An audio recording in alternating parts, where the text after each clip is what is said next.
Next question is, how does the metaphor of a secret door to the universe, I've got this amazing book here, come alive in your own intuitive practice? And how does it relate to psychic cords?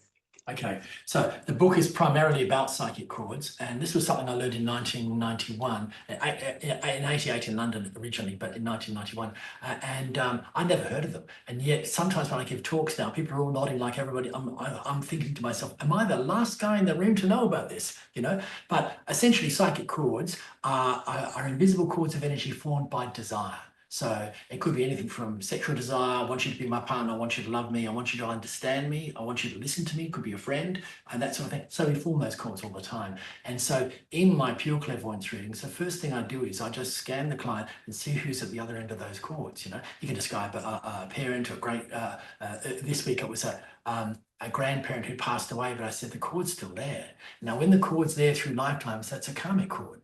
And so that's how soulmates know each other. That you've got a cord from that person from before. And so when you meet them, there's the history kicks in and things move forward again. And there's another cord. See, the secret door to the universe is the big cord, which is a cord of energy that goes out to the universe above you and out and through you back into the universe as well. And so when I'm doing timeline stuff in pure clairvoyance readings, say the client's 36, I'll go forward to the last day of their life and I'll say, show me the last day, show me the last hour.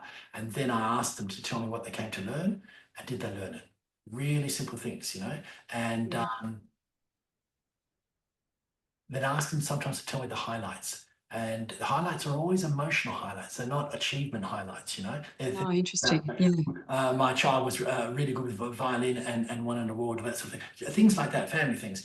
And they'll just outline these things ahead. And sometimes you get a bit of a surprise. So I had one woman one day and she said she was planning to get married to somebody, then she'd been diagnosed with a nervous system illness, and they said she wouldn't live a long life. Now, her father had died at 54, and his sister had died at 53, and so she thought, this is not good. You know? And so I thought, that's easy. All I do is I go in the timeline, go through to the end of the life. Actually, it was 54. Straight up to 54, her dad's age, you know. And because her fiance had heard about this and was terrified, he ended their engagement and said, I can't do it. I can't raise children without you by myself. It'd be too hard, you know. And I thought, that's really sad, but I can see both points of view, you know. It's not an easy decision to make. You can blame everybody, but you can blame nobody. And so what I did was I went forward to the end of her life and I was surprised. The fiance was there. He died at 40 in a car crash. And so, so she would have left those children all alone by themselves, you know. And so, and then when I got there to the end, I thought this is a bit of a surprise because there are 3 husbands waiting here. There's the fiance and there's 2 other people, you know, waiting for her. And she'd be married to the other 2 people, and I'm thinking, how do I tell her this? You know, that she's got a very full life ahead of her, but maybe, so I put it tactfully. I said, look, you have 2 opportunities to marry. It's up to you if you want to.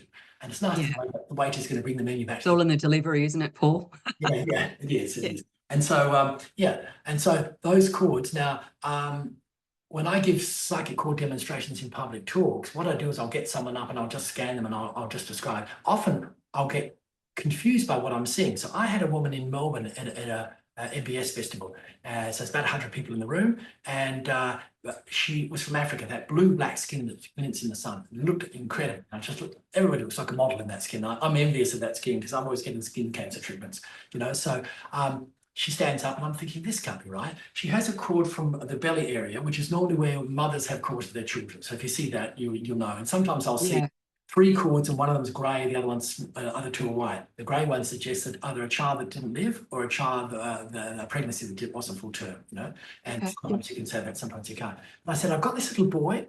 He's very fair skin, blue eyes, white blonde hair. He cannot be related to this woman, even though he's, you know, like not even half related to her because of the purity of the colours and that sort of thing, you know. And she looked at me and she smiled and said, I'm a carer of 2 children. The girls love me, but that boy, he's very special. You know, and at that point, the whole room's leaning in. How the hell did you get from there to there? You know, and so when I'm confused, I just tell the client, and the client usually says, "I've got it. It's this."